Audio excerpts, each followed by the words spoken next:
Thanks everybody for joining the call today.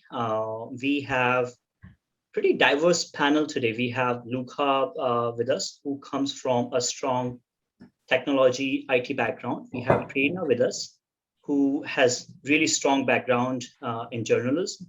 And then we have Danica, who has been talking about the stories and messaging through art and graphics, designing, right? And why we decided to have a panel on storytelling for deep tech startups, because deep tech startups generally deal with a very strong, complicated technology, right? They deal with long, complex sales cycle. And then they deal with asymmetric upside risk and reward ratio.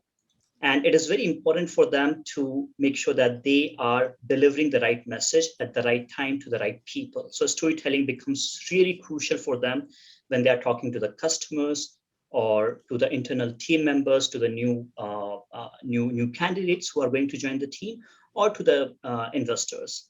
And that's the reason that we wanted to have this panel and get the feedback, get the insights from the experts on storytelling for deep tech startups. Are we good? Yeah, sounds good. Sounds good. Okay, so what I'll do is that I'll request you to introduce yourself for 30 seconds or so that the startups know who are the experts and what is their background, and then we'll get into Q&A. Make sense? Fantastic. Danica, why don't we start with you? Sure. So thanks for having me. Very excited to be here talking with the tech crowd about storytelling. It's been a big part of my career. So maybe if I kind of like start from the beginning, I'm a graphic designer by trade. I started in the marketing department for a New Zealand like children's products, like product design, very innovative company. Were very thought of themselves very Google-like, was all about, story and shifting the narrative of what parenting is and what the parenting experience is. So I grew up through that. Years later, I then came into a research and analytics company who was very, very bespoke in their approach and very alternative again as well. And my role there started as helping them do better presentations, basically tell a better research story to their customers, helping the researchers translate their big journey of knowledge to people who hadn't been on that same journey with them, and elevate the critical parts. And then we grew that into a whole kind of arm of that research business and turned it into like a very design-led business. All about integrating story with research, basically. At FST, now I'm in Singapore. I've been in Singapore 5 years. We're a strategy-led design agency, which means that we are doing the same thing, but from an agency side, helping businesses identify and surface their story, make it compelling and engaging so that they can connect with their audience in the right way. So I'll leave it there. We can kind of dig into things a little bit later on, but basically my life has been around the visual side of storytelling and being that conduit between non-storytellers and their audience. That's fantastic, Danica. Really appreciate it. Prerna? Yeah, hi guys. Thank you, Pankaj, first of all, for inviting me. Super excited to be here with all of you. So my story is slightly different. I started off in my former life as a broadcast journalist. So I worked with Al Jazeera as their foreign correspondent covering South Asia, based out of India. And I did that for about 5 years. So I come into this discussion, I think, from the lens of media relations and the strength that media relations can bring, especially to younger companies like startups who might be on their journey. Currently, I'm the head of communications for Southeast Asia at Cisco. And previously, before that, I was at Facebook, heading up their South Asia comms as well. So I think from a journalism to a corporate communications perspective, for me, storytelling is the heart of everything. We can discuss that in the next few minutes as well. But super excited to be here, and more importantly, happy to answer any questions that come up as well. Thanks a lot, Prerna. Really appreciate it. Luca? Hello, everyone. This is Luca Destefanis. When I was in high school, long time ago, now it's really a long time ago, I was absolutely sure I wanted to become a writer until the last year in high school. And that's why I enrolled in the engineering school. And after 5 years of hardcore math and physics and all this kind of stuff, I started my career as a business consultant, strategy consultant. And at some point, my career took a very weird turn because maybe I think, I like to think I reconnected with what I really wanted to do when I was in high school. I discovered my passion for marketing, for designing customer experience, for finding new ways to engage customers in a meaningful way. And I've been in marketing for the last now 14 years. I've been 9 years in Asia, 2 years in Shanghai, almost 7 years in Singapore. And here in Singapore, I'm leading marketing for the services unit in IBM Asia Pacific. Very happy to be here. Fantastic. Thanks a lot, Luca. I think you talked about very important aspect. You wanted to be a writer. Nowadays, when I hear from the experts who have exited their startups or experts who are running the venture capital firms, one point from them is that startup founders have to be a writer. They have to be a storyteller. There are other expert advisors. For example, if you can hire only one marketing person, hire a content writer, right? So I would like to ask for your insights. When you create a story, and that story could be for your customers, for your investors, what are the key components, or what is the structure that you look for? So I'll start with you, Luca, first. Sure. Well, there are two elements in storytelling. One is the story, and two is the telling. So let's start with the story. To uncover the story, to unpack the story, you need to be something between a detective and an engineer, and that's where I think my engineering background is helping. I will say always, but mostly when we are talking about stories that involve technology. You really need to understand what are the possible use cases, what are the outcomes that you want to deliver, what are the key differentiators, what are the key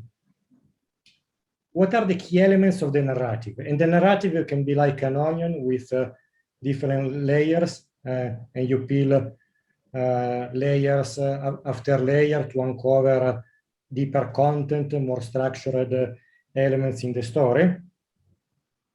But basically, you need to have all these building blocks, and then you decide if and how to use these building blocks based on the audience. The second element, which is about the telling. Well, first, I want to quote one of my mentors that used to say something like, there are a lot of people that they are claiming they are not good writers, and that's not their fault. They have other skills. And he used to say, well, most likely, if you're not a good writer, you're not a good thinker, because good writing, it's all about clarity of thinking and having a clear structure of thinking. So that's the prerequisite. But then I want to add one key element, which is now becoming apparent in the tech world, in the business-to-business world, which is we used to make a very strong line of separation between business to consumer and business to business, two different marketings, two different kind of buyers. Well, guess what? Business buyers are human beings. Right. They are human beings with their emotions, with their needs.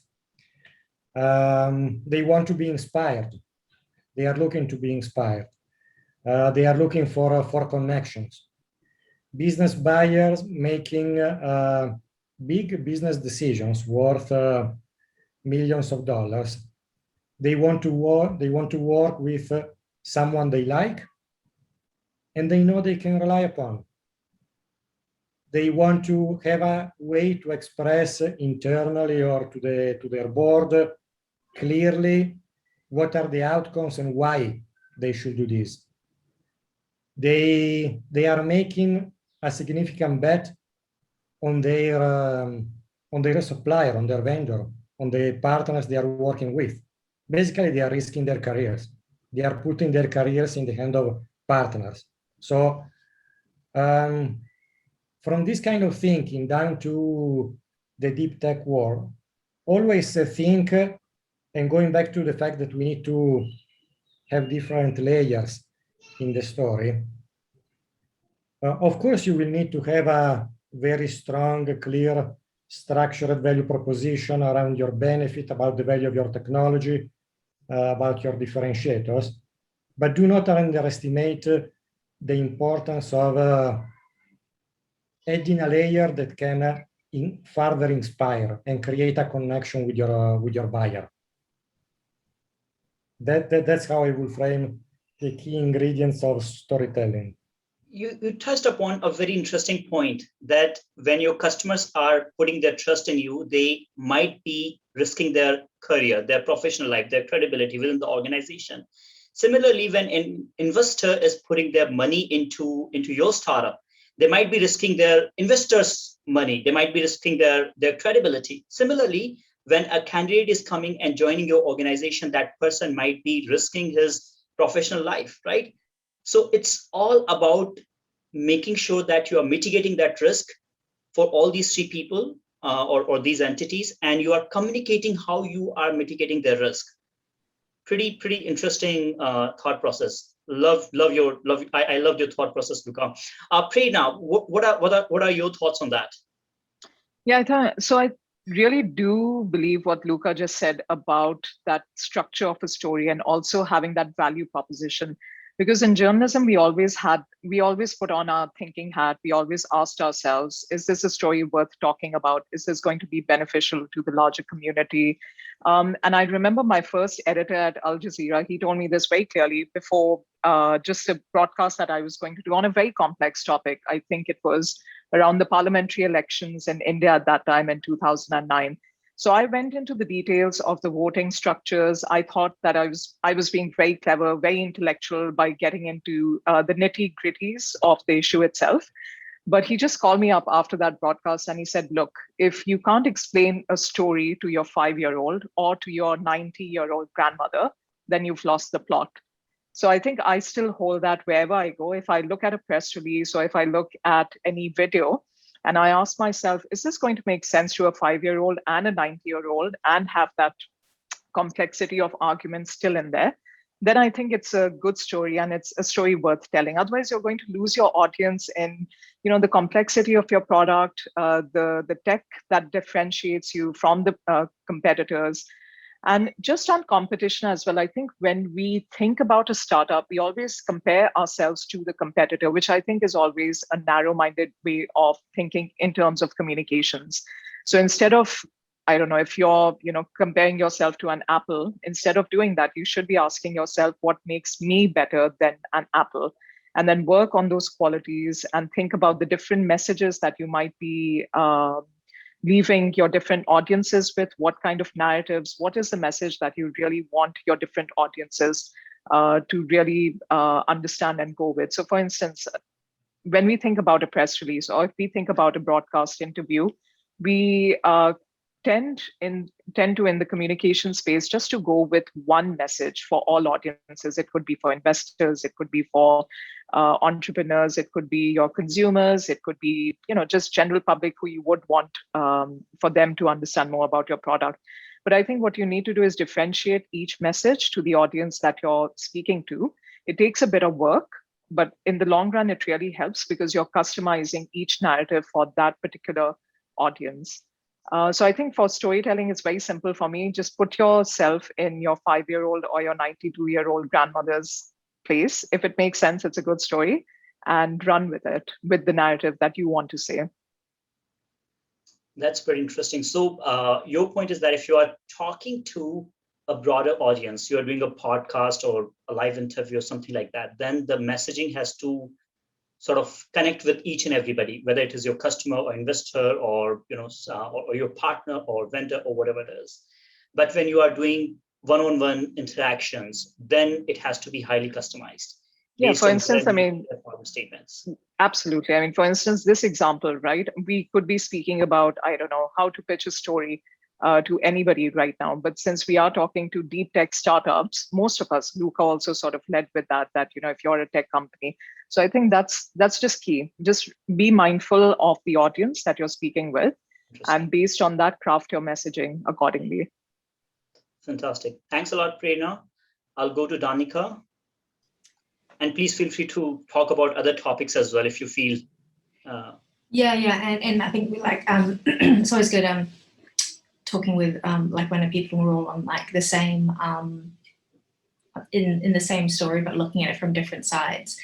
So what we're all kind of getting to is getting to that clear purpose to engage with your audience, getting to the why, why your product, your business, your story matters, and I find a lot of the time when if you're a very technically, operationally minded person, flipping into or drilling down into that can be difficult because you're always focusing on the facts and the figures and the technicalities of something, and proving you know what you're talking about, and you've got that you can be trusted and the product works and all of that. That's all good and important, but when we're talking about story and building emotional connections with people so that they, like Luca saying, bond with us and trust us and form a working relationship with us, something that I think can help, and I try to split a narrative out into two parts, and this is kind of more in a screenplay type approach where we differentiate from the plot versus the story. So we need both, but we don't want to confuse them. So the plot is the nuts and bolts. It's your features and benefits. It's what happens in the story, this and then this and then this to move it forward. If you're thinking in cinematic terms or literal kind of movie story book terms, it's what the hero wants at the beginning. It's what they're kind of aiming for, say. But the story is the deeper meaning. It's the lesson. It's what the hero is needing. It reveals, it'll reveal something about the hero character's character and purpose.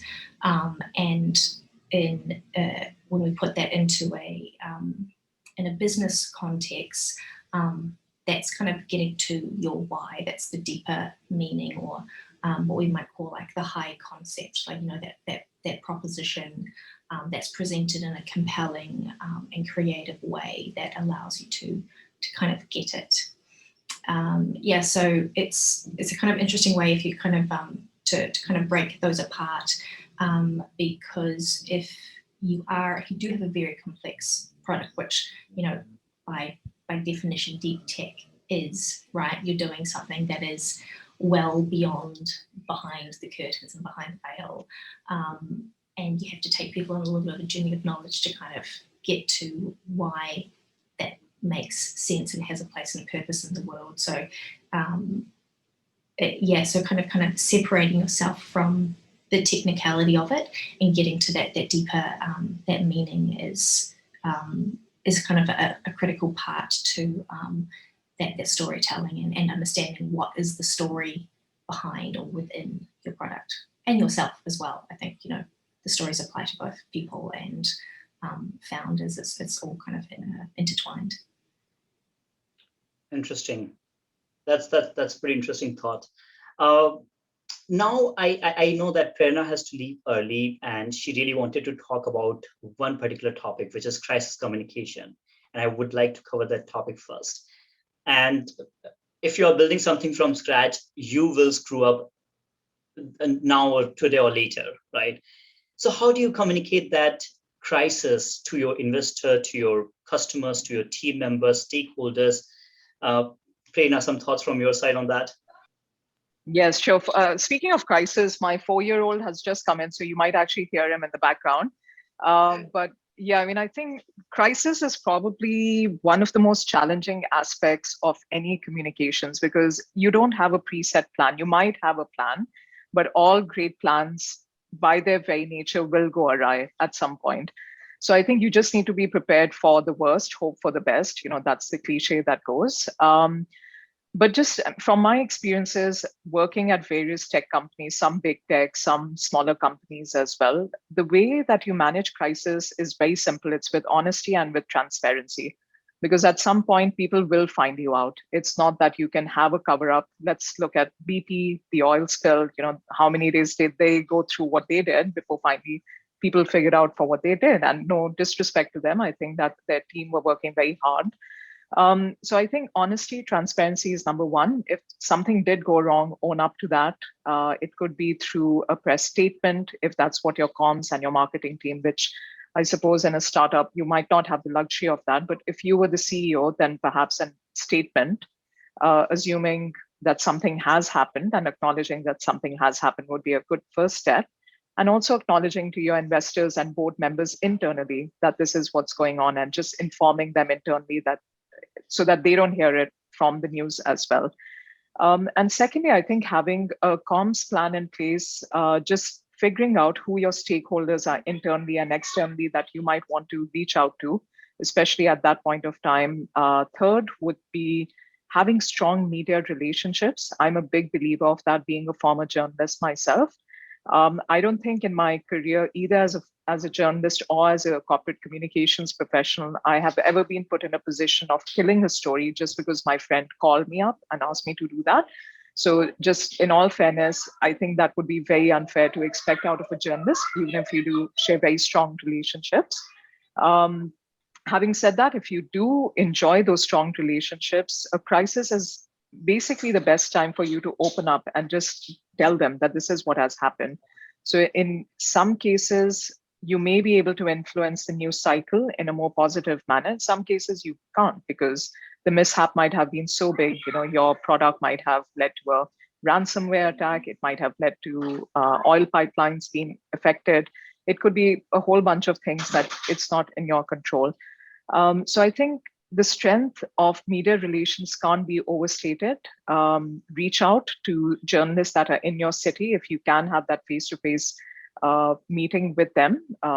Given COVID restrictions right now, if you can, then that would be nice. Have a cup of coffee with the editor or with the journalist if they have that time, the beat journalist. And really just figuring out what is it that the news cycle is looking for. So newsjacking is another term that we use in our profession quite a bit, which is hijacking, but you're hijacking the news cycle. So hence newsjacking, great, right? Whoever came up with that term. So I think just utilizing those moments of opportunity to your benefit, to your company's benefit, yet being honest and open about what's happened without any cover-ups would be my advice for any startup that might be starting on their journey. And hopefully you guys will never come to that stage where you have to deal with a crisis. Yeah, no, that happens. And one thing that I have realized and one thing that I have learned is that if you are completely transparent with your stakeholders, with your investors, customers, team members, and if you're asking for the help that, hey, we are in this problem and we need to come out together, I need your help. Most of the times your internal stakeholders are ready to help you out. And I think asking for that help is sometimes very important. Yeah, and you're not showing any weakness. You're absolutely not showing any weakness in doing that. In fact, it takes a lot of strength and courage for somebody to own up to their mistake and say, look, we didn't really plan this, but this has happened. So let's make the best of it. So I think you would be doing a huge disservice to your consumers or to your investors or your board members and your mentors by hiding. And I think communications plays a huge and crucial role when it comes to not just crisis, but looking at the pandemic as well. I think more than, and no disrespect to Luca and to our marketing colleagues here, but communications really does play a very vital role in letting people know where the company is heading, how it's heading, and what resources they would need to actually get there as well. Fantastic. Thanks a lot, Prerna. I'll turn to Luca now. So Luca, do you have some examples, some stories where you managed crisis really well or did not manage them well? And what was your learning from them? Well, I'm not sure if anything is going to happen after this call, but I think maybe I was lucky enough. I never had the opportunity to manage crisis. Well, let me take it from not on the crisis, but on the being honest comment that Prerna made. Look, I think authenticity is the most relevant element in any interaction, and can be a leadership interaction, can be a campaign, can be a press release, or something like this. So I think authenticity or honesty is really the glue that you need to put throughout your interactions. So be very mindful on this. And then, and I want to connect this to the authenticity point. I'm not an expert in the startup world, and I guess here around this table we have some entrepreneurs. My understanding is that you really are the product, and you are what investors are investing in. Yes, on a side there is a nice idea. There are thousands of nice ideas around. Actually, there are thousands, and you are competing with thousands of these ideas. But think about building a story, a narrative, also on yourself. And of course, needs to be authentic, needs to be absolutely true to yourself. But when you are building your pitch, when you're building your company narrative, when you're talking to investors, when you're when you're selling to the first clients for the first POC, or you're putting your feet into the water, think about also building your own narrative, your personal narrative, your team, the leadership team, the key elements in your team, because these will be as important as the product you're selling as your idea. So don't underestimate these element. Interesting. Founders are the product, and that's very important takeaway, because many times when an enterprise customer is making the bet or an investor is making the bet, they are actually doing it for the founders' sake, because they have strong confidence in the founders. Exactly. So that's very, very important takeaway. Thanks a lot, Luca, for that. Now I would like to turn to Danica, and I know, Danica, you're working with many banking and fintech customers in the region in Asia Pacific. And my question to you is, when you don't know much about the background, how do you start the storytelling or crafting the story when you have to start? And sometimes, especially with the startup, they don't really know when they should start doing all the content writing and everything, when they have to start crafting stories and putting them on the internet, on the social media channels. So what is your take on that? Yeah, it's a hard one, and I was thinking that as Luca was talking, when we get into wherever we're doing brand strategy with a new client, that's exactly what we're digging into. We're going way back to the beginning. Thanks, Prerna. That's for your message. Lovely to see your little head there. That's what we're looking for is, what's the kind of the root, the seed, where it starts, and what along that journey is something that we can pick out and elevate or make sense. So your question is, how do you do that if the beginning isn't clear, or it's come maybe from something that doesn't feel like a compelling storyline? And that is definitely a harder job, like strategists, talking all the time about when something's, what's really hard is if something comes from like a spin-off of another company, and they just literally identified a commercial opportunity. That's kind of where the meaning in the business and the background is a little shallow. But there are difficult tips and tricks we do. It would be hard to kind of go through them because you just have to basically work the problem until you find something that's meaningful and worth connecting to. But with young companies, everyone has inherent values, no matter who you are. You are people, we're all human. We have visions and goals and values, and because we all do, there's always going to be something within someone or a group of founders that is worth talking about and focusing on, or is somehow built into the fabric of the product that they're making. So there may be some little background, some element in their background that has brought them to this place and this business at this point in time.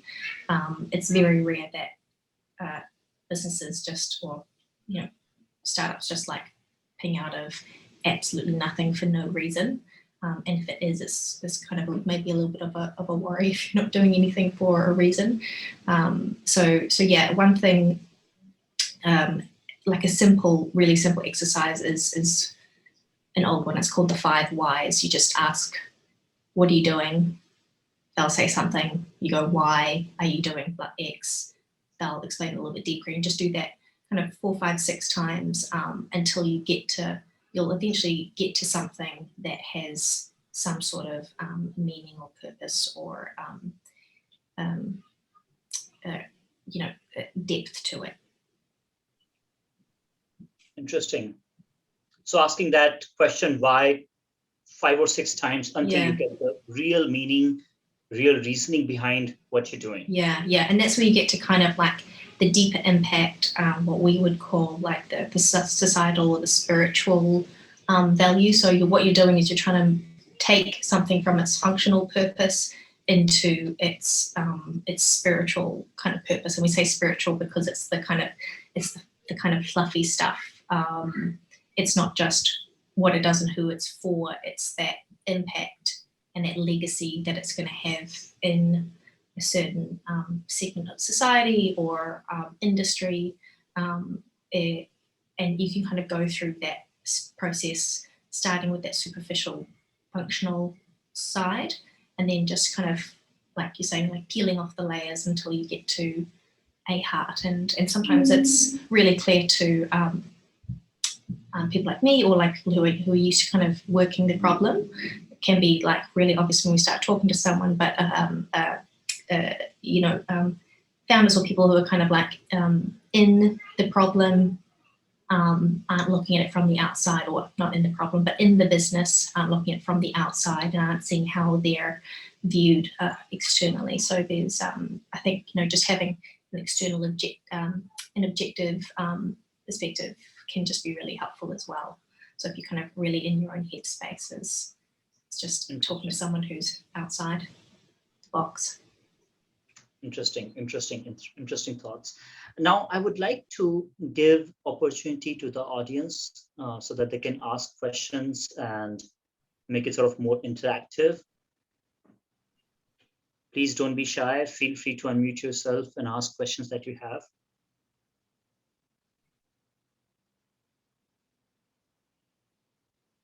Okay, probably you can think about the questions and ask them later.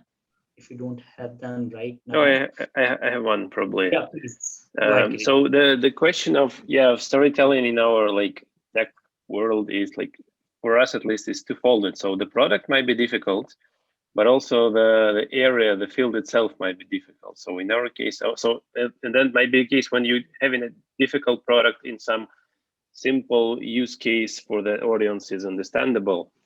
Then you're playing with the story around this like use case. But in our case, so we're playing, the field itself is pretty specialized, I would say. So that's why we also need to, and then there is a balance. So start telling about the field itself too much might be a little bit boring, because for example, we're doing some things around relationships between banks and card schemes like Visa and MasterCard, so which Kirill, is Kirill, why don't you give a 20 seconds, 30 seconds intro about what you're doing, because Danica is helping a lot of banking and fintech businesses in Asia Pacific. So please. Okay. Literally the field that I work in. Yeah, sure, we'll do that.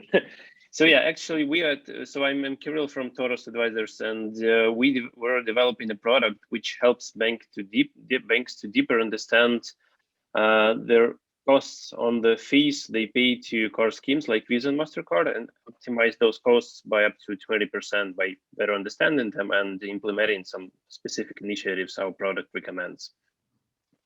So yeah, basically that's it, the short story. And so the field is that it is a bank. They're either issuing or doing some acquiring, issuing cards or doing some acquiring business. They're a member or a principal member of card scheme like Visa or MasterCard, and there are some financial relationships between them. And we basically help them to increase this financial performance of these relationships by better understanding the tons of fees which they're paying to those card schemes. So, and we provide them with an analytical tool to do that based on their existing data. And there are like 3 types of values. First is the analysis itself and the ability to allocate the costs by different, drivers like business lines, product, customers, even by single transactions and so on. Then the second is that we can do some predictive analytics on what costs should be paid and do a reconciliation with the actual invoices they've got versus what should have been paying, because there are sometimes some mistakes in those invoices. And the third is that this optimization part is, yes, we figure out that there are some fees that there are like penalties, and they might not be paying them if they change some settings. And then there's like hundreds of those items, and for each of the items, the tool provides specific recommendation. So yeah, that's it in a couple of words. So in a nutshell, you're bringing visibility to the hidden costs and relationships. Transparency and visibility, I totally get what you're doing. This like we literally work with banks, and Visa is our main client, so I know exactly where you're at. And in terms of the kind of comms that go out to Visa, it's all the product and all of that technical stuff is really kind of like it matters, but it's on such a scale that it kind of gets like swept under the rug a bit. So there's definitely like narratives and nuggets of narrative too that you can like draw out there and just kind of package that exact thing in a way that just is that high concept of it's knowing who you're in bed with, right? Yeah. Knowing the cost of that relationship and having like a transparent relationship. Yeah. And I could say that in a 20 different ways, but then the kind of next challenge is what is the most appropriate way for you and your company, and you knowing your customers at the other end as well. Do you want to be kind of punchy and kind of say something in that way, like really grab their attention, like use a metaphor, like your partner, like who you're in bed with, like knowing the details, like there's kind of fun narratives or kind of things you could do with that. And then, or you could be more conservative and more just kind of the packaging and the language is kind of that creative layer as well. We worked with a company called I2C, which is basically like the building blocks, like a fintech as a service type, like one of the really foundational kind of all the elements that fintechs need to build and be a fintech. They've been around for decades. They're kind of like one of the first ones, and they're like the guys behind something that's built. Someone has an idea, and they're the building blocks that bring it to life. So we have recently we're rebranding, refreshing their brand and their whole positioning. And what we distilled that story down to was behind every innovation, there's a visionary. And it's about, heroing the people that have those ideas as the visionary, and where the tools that enable their vision, their innovation to come to life. And it's really just like a simple way of connecting the roles, because as much as their business is about, hugely technical, complex, technical competencies and all these different kind of, all the regulatory governance, all the crazy stuff, which I can barely get my head around. That isn't the story, that's the nuts and bolts, that's the plot. Their story is being that partner to bring your vision to life. So you can kind of see what I'm saying in terms of like the technical bit underneath, and then how you craft something compelling over the top. It's good fun. Okay, yeah, thanks. Here, my two cents will be one, think clearly about the audience. Who do you want to engage?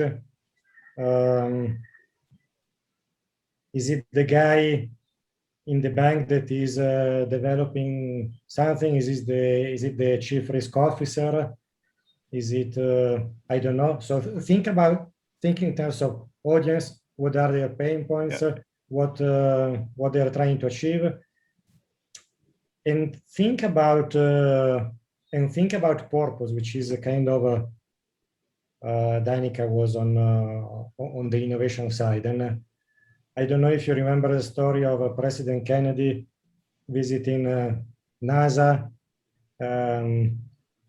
passing by the janitor, asking, "What do you do here?" I'm helping putting our man in the moon. So think about the vision and the purpose, the bigger purpose of your company, your solution, and what do you want your company to be remembered 10 years from now? Yeah. Interesting. Yeah.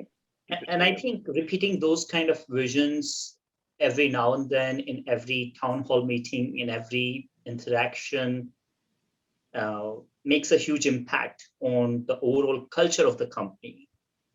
And that culture is defined by the founders when they keep talking about that vision in front of their customers, in front of their investors, stakeholders, and employees. So, yep, that is pretty darn important. Any other question from the audience? Again, please don't be shy. Feel free to ask whatever you have in your mind.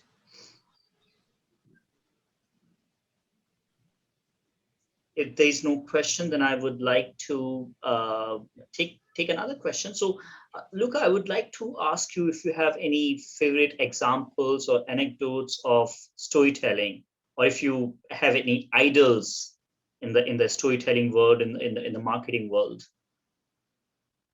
Yeah, look, one of my favorite, and I will say the one that I'm most proud of, was a campaign we launched a couple of years ago to establish, strengthen the services brand in IBM. And I think we did exactly what I was mentioning at the beginning: unpack the story, find the real building blocks, and then tell the story. And we started with a with a very complex picture, very complex value proposition. Services is everything that is ranging from business strategy, process redesign, application development, infrastructure deployment.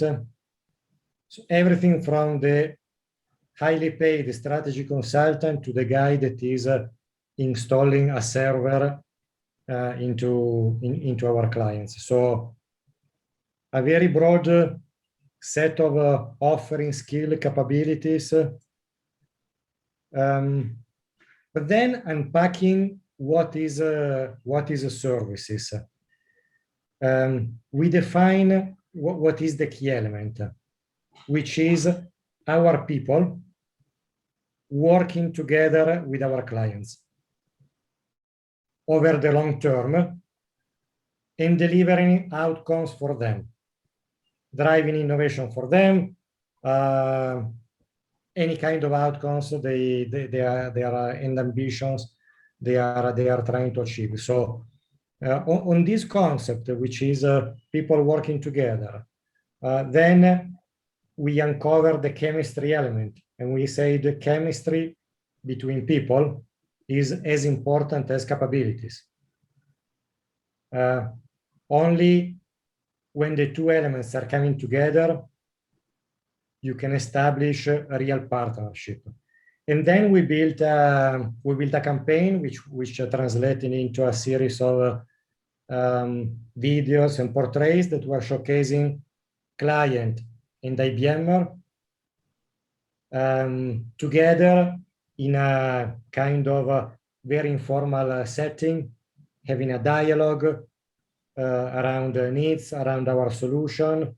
And it was it came out very human, very authentic, and very impactful, and very impactful in terms of results and brand recognition.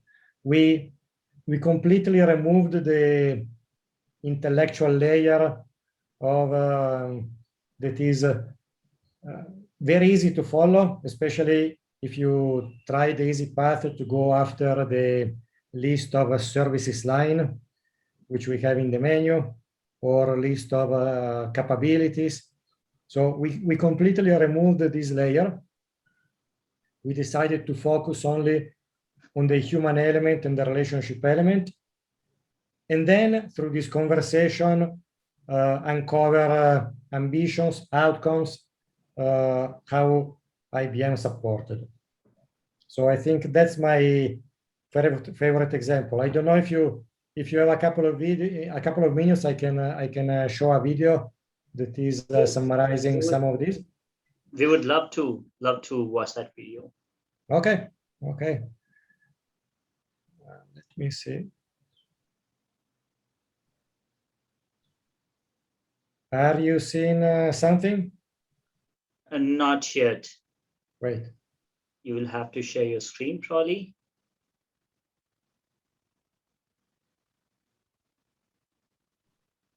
Okay, hold on a second. Or probably you can ping the video. Yeah, no, I need to change the Zoom. Will not have until it is quit. Well, I need to exit Zoom and re-enter. So I'm not sure. Oh, it's the security permissions. Yeah, exactly. Or probably you can put the video link in the chat so that we can have a look at it later. Yeah, sure. Don't worry. That's okay. That would be great. Thanks a lot, Luca. Yeah. I will turn to Danica now about the storytelling examples that she may have. The one I'm thinking of is I think successful for the exact same reason. It's about humanizing the message and humanizing the product, the product and the business. And it's not about so much what the product can do, but it's about what the people can do with the products and what it frees up and enables them in their lives. So a story that's a little bit close to home where I'm from in New Zealand, there's you may know Xero Accounting, who's cloud accounting, and their thing was always about beautiful accounting. And that kind of line in itself, I think, is a little bit of a story in terms of, first of all, we never really think of accounting as something that's beautiful or aspirational or anyway sexy and exciting, but somehow they have made it so, and they've changed that industry by setting out to change this whole story and narrative around accounting. But what they were great with their storytelling is I worked with them when I first came up to Asia to find their hero kind of customers up here and tell their stories. They championed the stories and successes of their end users. So it's not about, look at Greg who has a bakery and he can do his accounting so much quicker now. It's about focusing on like the white space. It's like what he does now that he's not dealing with reconciling his accounts and chasing invoices, and it's about focusing on the opportunity that you're giving to your customers. And in their kind of case, they're also kind of, they have the accounting partners in the middle there as well, so they're kind of like a B2B to C brand as well as direct to customer. Yeah, I think it's a really, and it makes such more engaging and interesting communications, because you can make a whole piece about finding really cool businesses and connecting your success to their success and vice versa, and by raising them up, you're supporting them, and they're your advocates who are then becoming in love with your company. And like Xero's a cult now, like they're an absolute cult. People are just get too obsessed, and they've sometimes done too good a job. But yeah, I think it's bring that human connection, knowing what you're selling. Is it vision or a mission? Are you trying to show people a whole new world? Is it about connection or clarity or ease or freedom? Like finding that kind of like that route to your purpose is really important. Delivering that in a way that emotionally connects with people, and when you're kind of getting into not comms kind of editorial messaging, but more in like presentations or pitching about yourself. Something that I always used to tell my design teams and the researchers was, when we're looking at complex data and kind of messaging, is when you're literally looking at a screen, cut the crap, elevate the essential. Like what can you take away? Like what isn't adding value, take it away. Removing all the unnecessary filler info that just distracts you and distracts the eye as well, because you have to be conscious when you're communicating visually. It's not just about the words, but it's about how the entire scene is processed subconsciously by your eye and your brain, basically, and then making sure that you are making the important parts are kind of elevated, and understanding like your information hierarchy, your story hierarchy, making sure that the kind of the things that you want, the takeaways, are really clear and they're not kind of missed. Too often kind of like a genius insight is kind of hidden in detail in a paragraph, and just kind of splitting that out alone is a really strong creative communication tool to bring focus and clarity to what you're saying, and help you kind of keep pace and focus as well. Interesting. Thanks a lot, Luca. I see all the links in the chat.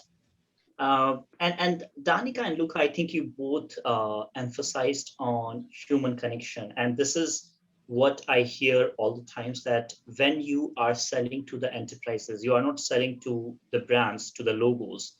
You are selling to the people inside those enterprises. And these people have emotions, they have goals and objectives, they have roles and responsibilities, they have aspirations, and they have this deep desire to be perceived as great professionals or heroes or deal makers within their organization. So if you can help them achieving their aspirations, or help them looking like a hero within their organization, then I think the half of the sales or half of the work is done. So building that human connection and making sure that you have an influencer inside, or you are helping somebody within that organization other than showing all the fancy value proposition, is pretty critical. And I hear that all the times, but I'm not sure how many times we are talking about those human aspirations um, on the presentations, on the customer presentations. Yes, we are talking about that, hey, we are going to save your cost by X% or increase your or increase your revenue by Y%, but we don't talk about those kind of aspiration fulfillment kind of values that we could do. So that's a very interesting point. I love that. I love that takeaway. Now, we don't have too much time left. I would like to give one more opportunity to the audience for asking.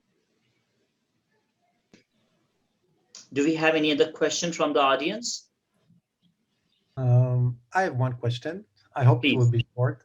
Yeah, go ahead, please. So my question is relating to the story you tell to the investor in the first meeting. Investors coming from different backgrounds, looking for different elements or, different things within your story. Some likes the vision, some wants to see very narrow use case, some wants to see patents, especially in deep tech, and some wants to see like business plan and execution. So in the deep tech startup, you need to explain yourself and you need to, people need to understand what you are talking about, the problem, the pain. So in many cases, they just get lost. So I would really like to know what approach any of the advisor here on the call will take with investors which not really knows technology. And if you treat them as 5 years old, as one of the ladies says here, they can always say, oh yeah, but you know what? Yeah, we have it in Amazon, we have it in IBM, we have it in Google, we have it on Facebook and blah, blah, blah. And then you need to explain, okay, again, everything from the beginning. So I would say that what will be your approach as a core message you want to send these investors, like technology vision, company business plan, or any other option? Yeah.